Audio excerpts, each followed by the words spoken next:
welcome everyone to today's seminar. So it's a pleasure to introduce today's speaker, Dan Klein, who is an improviser and also a lecturer here at Stanford.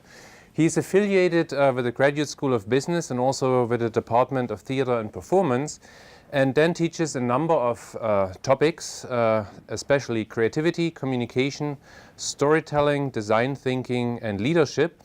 And as a main methodology of teaching, he actually uses game and immersive simulations. So that's why we have him here today.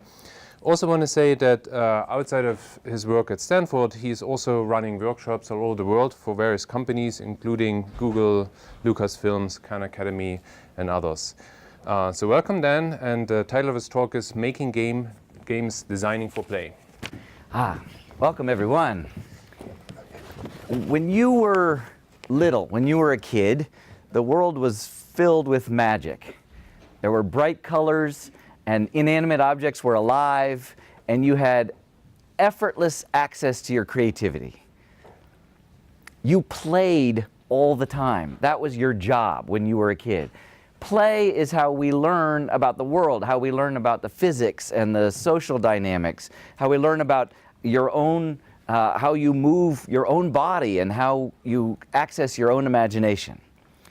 Somewhere along the way, you learn some more skills. You learn to plan ahead. You learn to evaluate options before you executed them. You learn to be critical and judgmental and careful. You learn to make goals and execute them.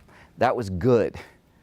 That's probably partially how you made it into the room today, both literally today, but also kind of figuratively in your life that you've arrived in this spot. Something was lost in that growing up. Some piece of the creativity or access to the magic, some bit of joy in life was lost. It may not be a crisis, it may not be the end of the world, but in my experience in working with groups, a lot of people do still feel that loss, and they want to get some part of it back. The goal is to be able to marry the two. I'm not trying to get people to become kids again and be totally silly and stupid and make mistakes and fall on their face and get hurt. I want to be able to put the two together so that you can combine that childlike wonder with that adult ability to make a goal and execute. So I want to show you what some of the ideas that I've encountered that are valuable are, and then how to sort of play and explore and get there. And this is a small group, and I'm happy to have a conversation about it. I'd love to hear any thoughts that you guys have as we go. At the end of this, I have a bunch of games that I can share with you, and we're never going to get through all of them, so hopefully we'll try one or two as well. How does all that sound to you? Good? You guys fine with that? All right, so the very first thing I need you to do, this comes from a book that a friend of mine wrote called Tinker Lab, Raquel Dorley. What I need you to do is everyone grab a straw and some other tools. Here, grab a straw and pass it on. Grab a straw and pass it on. And you're going to make a straw rocket, and I'm going to show you this is what you need. You need a straw. You need a paper rectangle. Grab one of these and pass it on. And you're going to need a paper circle. Grab one of these and pass it on. Essentially what you're going to do is you're going to use the rectangle as the body of the rocket. You're going to use the circle as the cone on the head of the rocket. And you're going to need a few pieces of tape to put it all together. So you notice that the circle has a slit in it, which will make it easier. Grab like 4 pieces of tape and pass the tape on so everyone can do this. I have a couple more pieces of tape dispensers here. Tape, guys, pass it on. Yeah, I see that you guys are figuring out the cone pretty easily. You just fold the circle so that it overlaps itself and it makes a cone. If you take the rectangle and wrap it around the straw, you'll make the body of the rocket. So it should be about, have it kind of tight on the straw. It's hard to make it super tight. So you'll wrap the, I gave away all the tools. Can someone give me one that I can show? If you're just coming in, grab a straw and a rectangular piece of paper. You wrap the rectangular piece of paper around the straw to make the body of the rocket. Go ahead and tape that with 1 or 2 pieces of tape. Good, that's the body of the rocket, so it slides on the straw. You take the cone, the circular one, you fold it on itself. And then you're going to tape it down, so you've got a good solid cone there. And then you're going to tape that cone, and it takes 2 pieces of tape to do this, to the end of the body of the rocket. So this is basically what it looks like. It doesn't have to be elegant. You can buy ones of these that are sort of really well designed, but they're like those Legos, where the Lego set, rather than having your own, make your own stuff, you have to like do their thing. This is the homemade version. I like this, the straw rocket. And does anyone have one? Has anyone already made this? You see it? What is there a challenge? There's one. So you want to tape the cone of the rocket onto the paper. This is the rocket. The straw is not part of the rocket. The straw is the launch device. So you put you make the paper, you put the cone on top, and then once you've got it, you shoot the rocket like this. That's it. Almost. Good test. There's one. If you shoot your rocket, get up and go get it, or get someone to get it, because you're going to need your rocket. Once you've got it all figured out, tape it together. What are the challenges? I have no idea how to do that. Fold that on itself so that it goes like this. Oh, okay. Right? And then that will make the cone when you tape that down. Okay, thanks. Yeah, nice. Nice, Doug. As you're making this, as you're working on your straw rocket, I need everybody to get a partner. So find someone who can be your partner. It doesn't matter who it is. It can be a friend. It can be a stranger. Introduce yourself to someone. Say, let's be partners. No big deal. But I need everyone to find a partner. If we have an odd number, someone can be Ingmar's partner. You've got a prop. You've got a toy. The rocket shoots. I want you to make up a game that would be fun for your partner. So I want you to think of it yourself right now. Don't make it up with them, but you're making it up for them. A game can be anything that you do with the rocket. It can be a solo game. It can be sort of a solitaire game. It can be a 2-person game. It can be a competitive game or a cooperative game, but see if you can make up a game and then play it with your partner. So here, I got a game for you. This is what you try and do, and then either they play it by themselves or they play it with you. So each of you is going to just make up a quick game. It can be really dumb. It can be really simple. It can just be target practice if you want, but make up a game that would be fun for your partner with a rocket. And I'm going to give you a few minutes to do this, and I'll play some music in the background. All right, go for it. I'll ring my bell. Let me check in with you. How did that go? How was it? It's good, fun. Why was it fun? This is something I'm always curious about. After every activity I do in every workshop anywhere, I like to say, how was that? And I love when people say fun, but I need to dig down a little deeper. Why? What was fun about it? Well, it was a competitive goal and it was harmless. A harmless competitive goal. So there were a couple, it got you energized, but the stakes were low enough that you didn't actually care if you won or lost. In my theory about play, I think that that's critical. I think we need to be able to win together and lose together, and both have to be okay. If it's not okay to do either one, we're not playing. I think the Super Bowl coming up this weekend is, for a lot of people, is not going to be play. It's going to be a job. It's going to matter whether or not you win or lose, enough that it goes out of the category of play. What else made it fun? There weren't very many rules, so you could make it up. So there's a certain freedom in terms of your choices to make. So there's I'm going to give you some theory about play that includes that sort of continuum, that dimension, about rules or no rules. Anything else?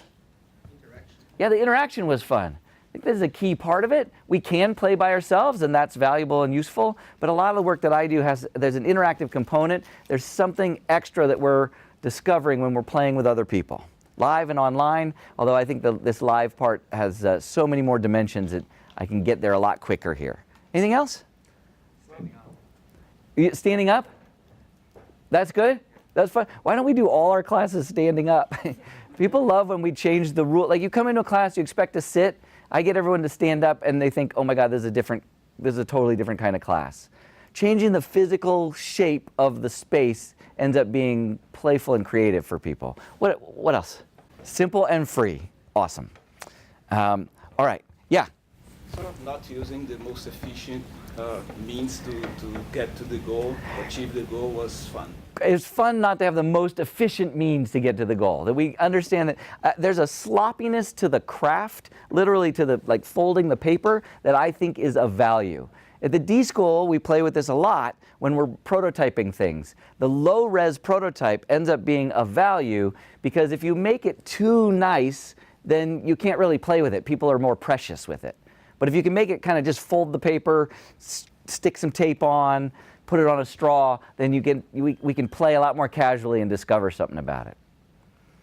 There's a play theorist named Roger Caillois. He wrote a book, Man, Play, and Games, and he created these 4 categories when describing games. I'm going to share this with you, and then we can think about it a little bit with the game that you just made up. So the 4 categories that he described were agon, which is competitive. Chess is a game that's very much agon. It could be competitive. Tug of war is agon. It doesn't have to be intellectual, but it's sort of competition, intellectual, physical, direct, head-to-head, competitive. Aliyah is chance. The slot machine would be a game of Aliyah. It's just random. A lot of dice games have a big element of Aliyah in them. There's a randomness to it. I think football, American football, introduces a tiny bit of Aliyah by the shape of the ball, so that it bounces in a more chaotic way, right? A little bit of Aliyah, but mostly that's a game of agon. Mimicry is like role-playing. It's like acting things out, being a character. A role-playing game, Dungeons and Dragons, it could be considered mimicry. Charades could be a version of mimicry. So it's acting things out and pretending to be something or someone. And then ilinx is kind of the hardest to describe. It was the biggest surprise when I first learned about these. Ilinx is, I have the word vertigo up there. It's sort of like I think one of the translations was a delicious panic. It's a sense of excitement and danger, like a roller coaster. Or another example he has is taking hallucinogens. There's a sense of being like on the edge. There's an emotional intensity, and the higher it is, the more ilinx you have in the game. Does that make sense? These 4 categories? We'll keep these in mind for a moment. Another thing that he described that came up a second ago is this continuum that he says is from paideia to ludus. Paideia to ludus. Ludus is set rules, very specific guidelines, thought out, pre-planned. This is how you play. These are the rules. And paideia is spontaneous, improvisational. So one of the things that you guys identified as contributing to the fun was an element of paideia within whatever games you were doing just now. Yeah, I tend towards paideia stuff in my work just because I teach improvisation. Like I literally, this is the kind of games that I'm sort of encouraging and developing with people. Although it really helps to have some set rules to help get people into them. Not everybody is comfortable just going full paideia from the get-go. Okay, so thinking about the 4 categories and this dimension, I want you to talk with your partner about how you would categorize the game that you just invented. How would you categorize the game you just invented? I'll show you these 4 again. Competitive, chance, vertigo or role-playing, and then from pre-planned to spontaneous. Go ahead, have about a 2-minute conversation. So as we wrap that conversation up, I just want to check in. What did you find? Did you guys tend towards any particular side of the scale or any particular quadrant of Caillois' designations? I'll poll you a little bit. Raise your hand if you felt like your game was tended more towards agon, competitive. Yeah, interesting. Who had chance? Who had Aliyah in there? Was there anyone that did any game that had a mimicry component? No mimicry component. It's very fast. I find that people don't sort of stick that in right away. But that might be if you were to say, okay, you're the prince and I'm the dragon, and you're going to have to try and slay me, right? That would be some mimicry in there. What about ilinx, vertigo? Anyone have some vertigo in there? Yeah, in what way? From what I understand, it was right before we would shoot. We were trying to catch each other's rocks. Nice. Yeah. Right before we shot, there was this moment of like. Yeah, absolutely. That's a little bit different than just playing catch, right? Like snagging a rocket out of the air has a little bit more ilinx than just throwing the ball. Oh, how about yours? So we were trying to run to a place as fast as possible. So, Yeah. What place? where the rocket. Oh, so you would shoot it and then race to try and get it? Nice. Excellent, excellent. Okay, and then what about the Paideia-Ludus scale? Who felt like they had, you tended more towards the rule-based side, more towards the, which one was that, Paideia? No, Paideia is spontaneous. Who was more towards the Ludus side? More specific rules, these are the guidelines, this is how you have to do it. And who was more on the spontaneous Paideia side? And who was right in the middle? Right in the middle, anyone? Yeah, some? Great. All right, good. Keep these categories in mind. We'll do something a little bit later with them. I want to show you another idea. This comes from Dr. Stuart Brown. Stuart Brown, I first met here at Stanford. He was co-teaching a class in the D.school called From Play to Innovation. He wrote this book, Play, How It Shapes the Brain, Opens the Imagination, and Invigorates the Soul. One of the things I love about what Dr. Brown has come up with is that he thinks that there are 8 play personalities. Actually, he studied play a lot because as a psychologist, he was asked to look at the psychological history of the infamous University of Texas clock tower shooter, the person who went up in a clock tower in one of the first and deadliest mass shootings in U.S. history many, many years ago. And one of the things he found out is looking at that particular individual, he had a very impoverished play history. He was not allowed to play as a kid. And Dr. Brown thought maybe that's interesting and found that it showed up many other times in people that ended up not being well adjusted in dangerous ways. It's not a rule that says if you don't get to play as a kid, you're going to end up shooting people, but there did seem to be some correlation. But as he looked at it more, he got more and more interested in what kinds of play. How did people play when they were young? And he came up with these 8 categories. They're sort of self-explanatory, but I'll kind of describe them a little bit. And I want you to think about, what did you do when you were a kid? How did you like to play when you were a kid? So the joker is sort of like a practical joker. They would make jokes, but they would also sort of try and do things that would get people to laugh. They could, mess with people. The class clown played a lot like Joker. There's also, the director is sort of that's a play style where you like organize the activities. You might organize the game, whether it's a game of soccer or a game of make-believe. You're sort of the one who sort of puts the pieces all together. The explorer is out looking for new experiences, is always trying to find something new. So it may be actually literally going out in the trail and exploring and trying to catch bugs, but it may be exploring thoughts and ideas and dynamics. The collector is trying to gather experiences. You could be an explorer collector if you went out looking for pine cones and then gathered all those pine cones to try to fill your collection. Collecting baseball cards or magic cards has an element of the collector in it. The kinesthete plays very physically. So that's athletics and sports, but also it could be dance or any sort of physical embodiment, like rough and tumble play is the kinesthete. The competitor loves to play any game where there's a winner or a loser. They may not need to win to love being a competitor. They just love the games that have that element where there's something at stake. The artist is also, in some ways, the creator, the maker. So it may be playing by doodling or drawing or painting or making music, or it may just be like forming and crafting stuff, like wanting to play by making things in the world. And then, of course, the storyteller is one that wants to craft the story. So you might be telling a story with your friends, or you might be trying to experience a story. You're you're experiencing the world through stories and sharing them. Okay, any questions about these? All right, I want you to interview your partner, the person who you just designed the game for, and I want you to find out about their play personality. What did they used to love to play when they were a kid? What was fun for them? How did they play? What are their best memories from childhood play?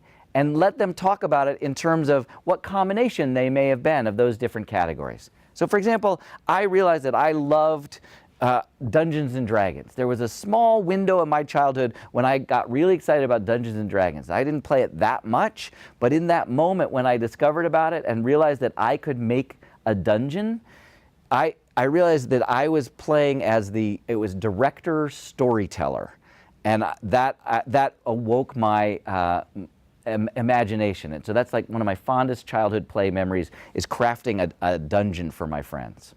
All right, so interview your partner about their play history, and I'm going to give you 3 minutes each. 3 minutes, and then I'll ring the bell, and then 3 minutes. We'll wrap up that interview.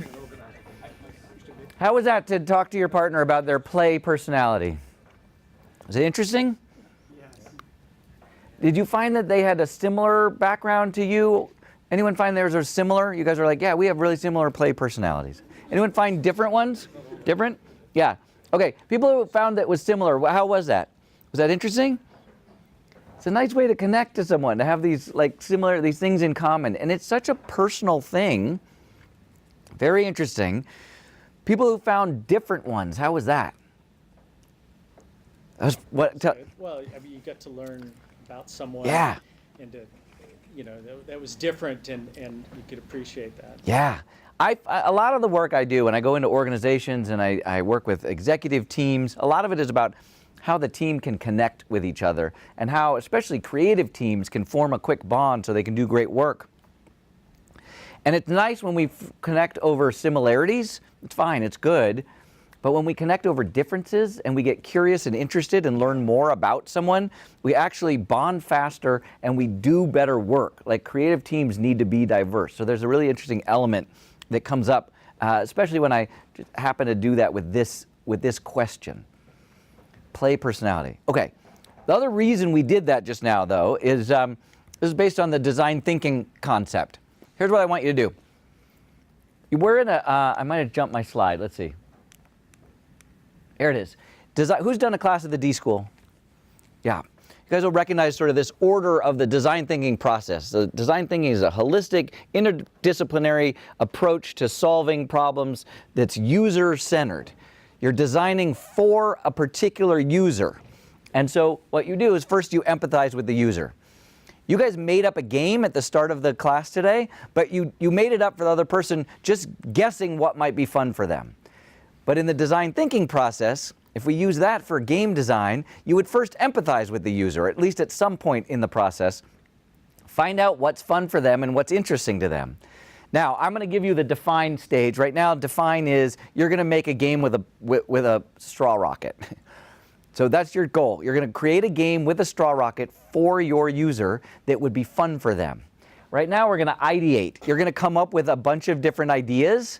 Actually, it's not going to be that many. I want you to come up with 4 ideas based on these 4 categories. My guess is that 1 or 2 of them might jump out at you really easily, and 1 or 2 might stretch your thinking. Go, I had no idea how might I do a mimicry with a straw rocket. But force yourself into figuring it out. I want you to come up with 4 ideas for games for them, and you're going to share all 4.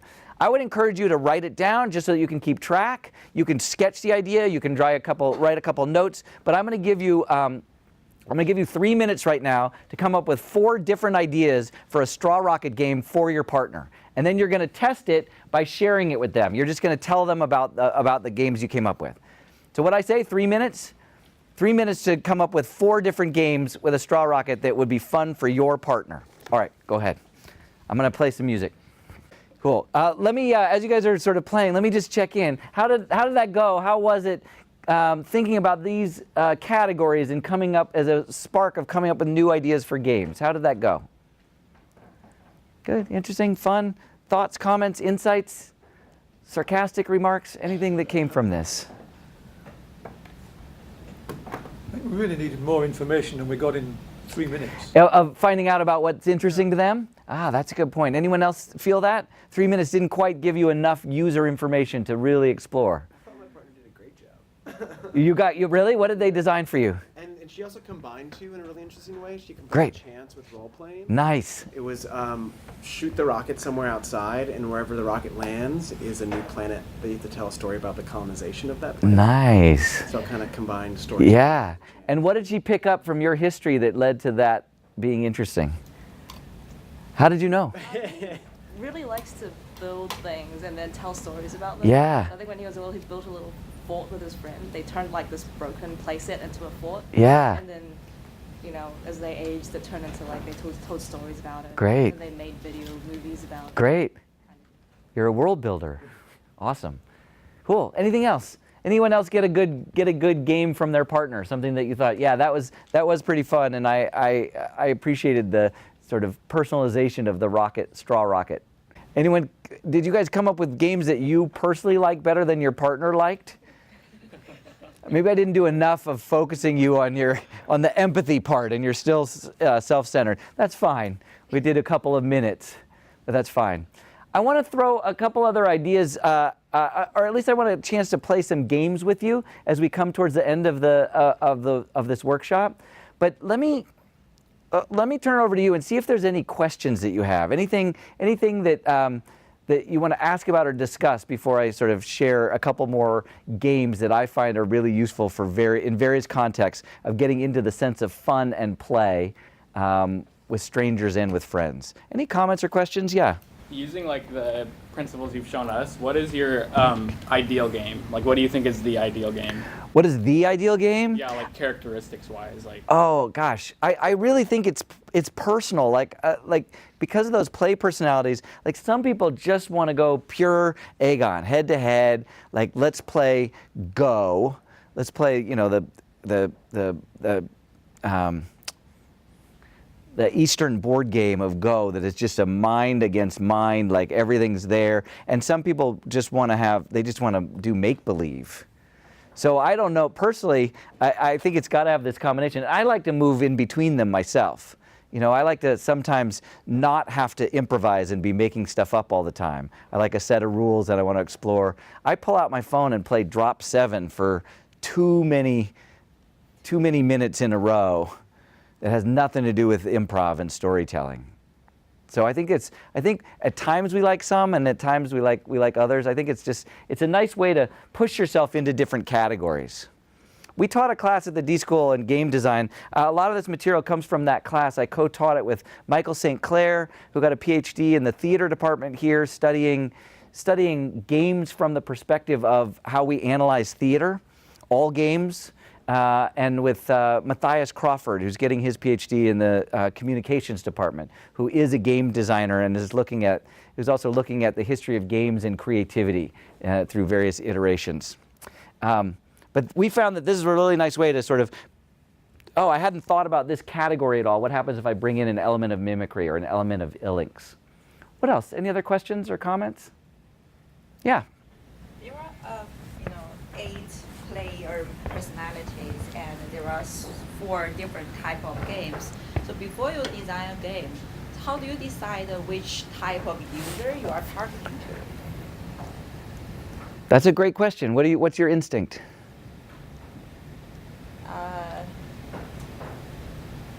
So I think probably I would decide what type of game I want to do, what I'm good at, and then target to the certain personality. Yeah.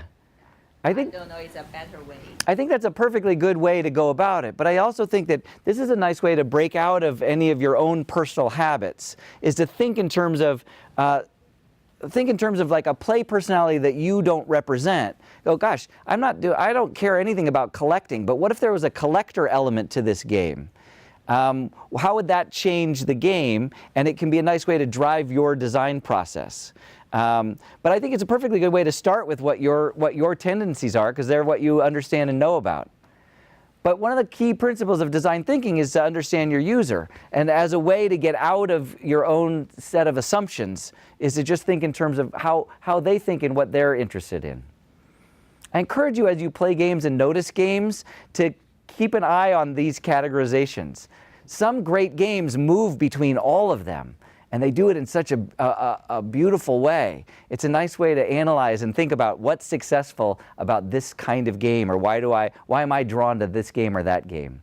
Another recommendation that I have that comes from Stuart Brown's book is to think about your life right now and your play personality when you were a kid, and see what's missing in your life right now. What did you used to love to get to do that you don't get to do now? And is there a way to bring it into your current life?